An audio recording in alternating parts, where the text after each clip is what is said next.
Nous sommes en 1984 au sujet de cette histoire, sous le premier mandat du président de la République François Mitterrand.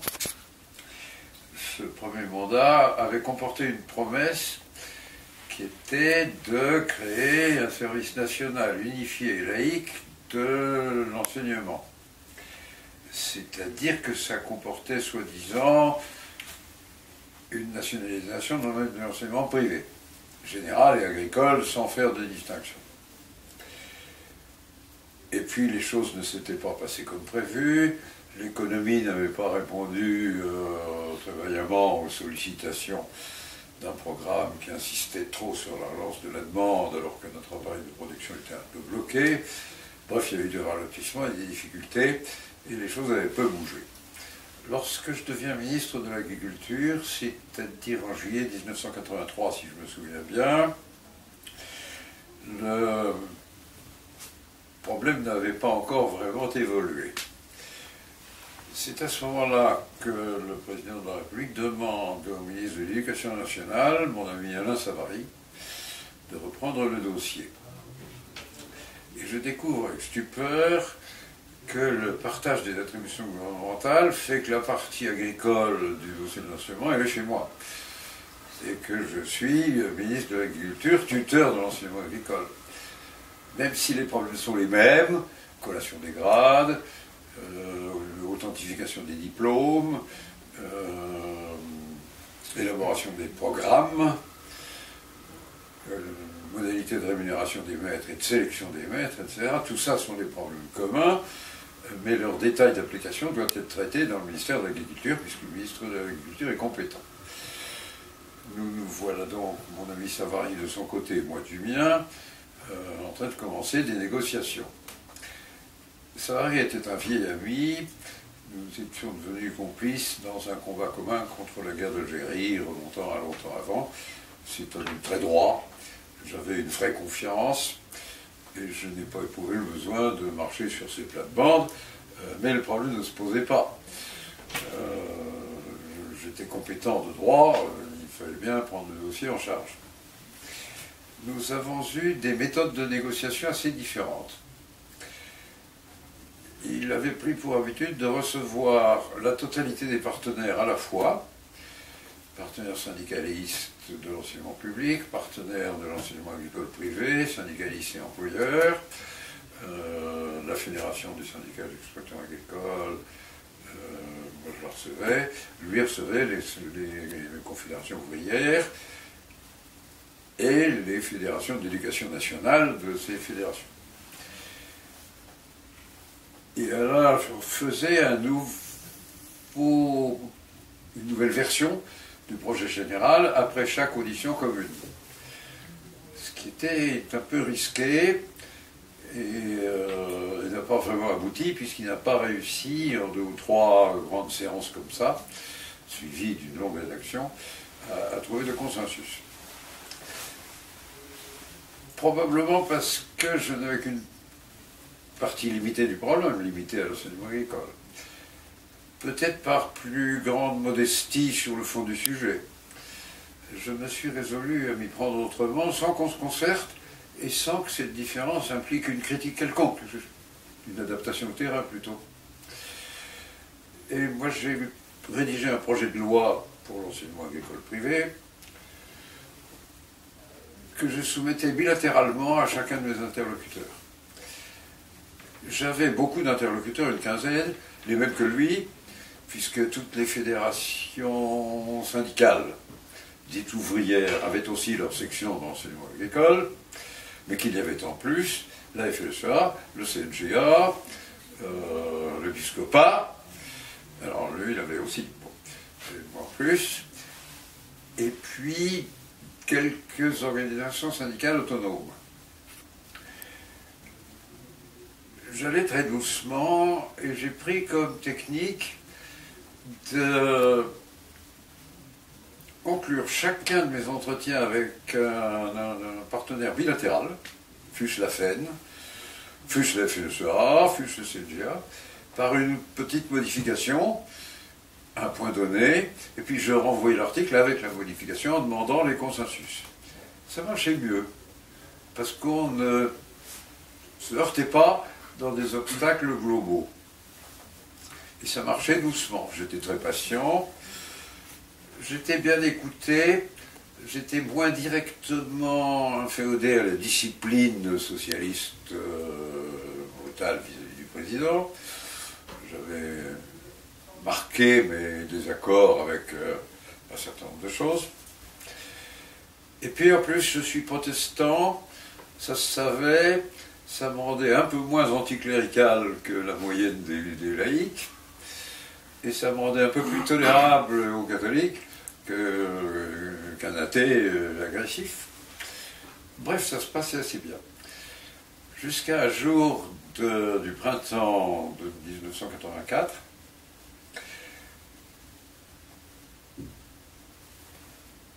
mais avant, il faut que je donne une information de plus, elle est très intéressante, parce que là, vous allez voir un scoop, personne ne l'a jamais su. Merci donc.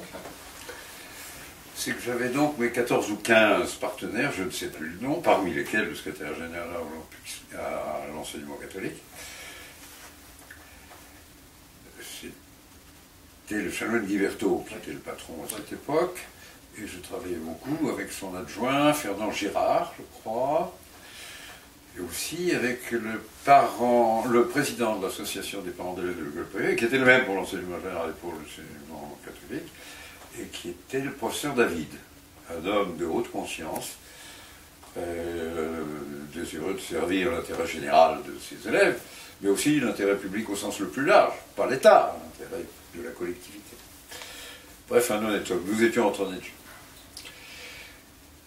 Mais j'avais un interlocuteur de plus. Et ça, je ne suis pas sûr, je ne peux pas le dire, il faudrait le témoigner de l'histoire. En tout cas, vous avez le scoop, que à la Savary, il y a eu cet interlocuteur de plus. Je me trouvais très lié d'amitié, à titre privé, avec un monsieur qui s'appelait Paul Gourdeau, et qui avait été grand maître du Grand Orient de France. Il ne l'était plus, on tourne vite dans cette maison. Il était resté le patron de tout le travail visant la laïcité au Grand Orient de France. Et comme on se connaissait bien, chacun de mes micro-pas en avant, j'allais lui soumettre discrètement. Personne ne le savait. Mais il m'avait toujours dit oui. Peut-être parce qu'il me faisait confiance. Alors je n'étais pas franc-maçon. Donc il ne me faisait pas confiance pour une discipline maçonnique. Peut-être à cause de mon caractère protestant. Le souvenir que les plantes des pieds de mes ancêtres avaient grillé sur quelques feux du côté de chez les Camisards, les dragons du roi. Enfin bon, j'en sais rien. Toujours est-il qu'il me faisait relativement confiance. Et donc j'avançais tranquillement. Et puis du côté de l'enseignement général, ça ne marchait pas bien du tout. Et la tension s'aggravait. Et voilà que, je ne peux pas dater, mais nous devons être en avril ou mai, je pense, 84, le Bureau national de la FEN, la Fédération d'éducation nationale, me demande audience. Je reçois, alors c'était des copains à moi depuis très longtemps, j'avais même pendant des années fait tous les mois des sessions de formation pour le syndicat national des instituteurs. J'étais bien vu dans le milieu. Mais ils savaient très bien que j'avais eu une éducation chrétienne, que le protestantisme ne m'avait pas rendu sectairement anticlérical, mais ils n'avaient pas. Ils se souvenaient de ce qu'avait été la grande loi de 1905, qui était une loi de tolérance et non pas une loi de brutalité. Enfin bref. La Fed me dit, écoute Michel, ça marche, tu travailles très bien, on veut te féliciter. Jusqu'à présent, ça fait 2 mois que cette négociation, 2 ou 3, on t'a dit oui à tout. On peut te le répéter, on est d'accord avec tout ce qui s'est passé, avec toutes les modifications prévues chez toi. Mais ça marche très mal du côté de l'enseignement général, malheureusement. Or, même si on continue à être d'accord avec ce qui s'est fait sur le plan d'enseignement agricole, il n'est pas acceptable pour la FEN de régler l'enseignement agricole d'abord dans une situation où le problème de l'enseignement général ne se réglerait pas. Il faut donc couper la loi en deux, commencer par une loi sur l'enseignement agricole public dans ton coin, et puis on s'occupera de l'enseignement agricole privé après règlement du problème général. Moi j'ai fait un visage long comme ça et j'ai compris que mon aventure était morte au fond. Et je commence par répondre, écoutez, vous êtes gentil, moi je suis très soucieux de la solidarité du camp laïque, même si je le tire un peu parce que je n'aime pas l'intolérance ni le sectarisme, mais enfin, je reste un laïque. L'enseignement agricole public marche très bien, il n'y a pas besoin de loi, tout va très bien, ça sert à rien. Et puis en plus, retrouver les conditions, on va retrouver les conditions, on verra bien. Écoute, on ne veut pas te casser les reins, fais une loi sur l'enseignement agricole public. Je leur dis, écoutez, ça ne sert absolument à rien. Bon. Mais je n'avais pas le choix. Parce qu'en plus, il fallait faire voter tout ça. La majorité parlementaire du groupe socialiste suivrait la FED, et peut-être même le mentorien, qui ne m'a rien dit, lui, à ce moment-là. Je n'ai pas eu de mention. Mais les interlocuteurs de la FED, ils étaient en partie mentorien. Bref, faute de choix, je décide qu'il y aura donc une loi sur l'enseignement agricole public. Vous avez dans la petite présentation que vous avez faite il y a un instant, dit quelques jours après. Il s'agit bien de 3-4 mois quand même. Hein. On a pris 3-4 mois de décalage. Si bien que mon projet de loi sur l'enseignement agricole public ne servait à rien à ceci près que l'occasion étant, puisqu'il en fallait bien, c'est là qu'on a mis la définition des fonctions de l'enseignement technique agricole. Ces fonctions pouvant être remplies soit des organismes, pas par des organismes proprement publics, soit ce que la deuxième loi dira un jour, éventuellement par des organismes privés s'ils acceptent les contrôles y afférents. Et cette écriture a beaucoup servi par la suite. Toujours est-il que ce projet de loi part au Parlement, où il vient au vote dans la semaine qui suit la manifestation de pas loin d'1 million de personnes dans les rues de Versailles pour défendre cette école que, odieusement pour nous, ils appelaient libre, comme si l'école publique était esclavagisée, enfin bon, alors qu'elle était seulement pour nous privée. Je n'aimais pas ce vocabulaire. Moi, je sentais le sectarisme de l'autre côté avec ça. Toujours est-il que la loi sur l'enseignement agricole public, dont personne n'avait besoin, qui enfonçait des portes ouvertes, mais qui clarifiait un peu, et qui écrivait de manière plus claire les missions particulières de l'enseignement technique agricole. On n'est pas dans l'enseignement général. Et au miracle, elle est votée à l'unanimité. À l'unanimité. C'était la première fois depuis la Troisième République. Jamais depuis 1905, aucune loi touchant l'enseignement n'avait été déjà votée à l'unanimité. Pas même la grande loi Edgar Faure sur l'université, post-mai 68, il y avait eu quelques députés contre, dont moi d'ailleurs pour le PSU à cette époque. Là, complète unanimité. Et puis la catastrophe, un député que je ne connaissais pas, porte-parole du... Alors il ne s'appelait pas le RPR à l'époque, il devait s'appeler l'UDF, je ne sais plus. Ils sont agaçants chez les conservateurs ex-gaullistes parce qu'ils changent de nom tout le temps, alors on ne se souvient plus. Je crois que ça s'appelait... L'UDR. L'UDF, oui. Ou l'UDR. L'Union démocratique pour la République. L'UDR. Prends la parole pour justifier le vote positif et lâche cette phrase énorme. Monsieur le ministre, je dois vous avouer que dans mon groupe, nous nous moquons intégralement de votre loi sur l'enseignement agricole public qui ne correspond à aucun intérêt et à aucun besoin. Cet enseignement marche très bien, nous n'avons pas de problème à son sujet.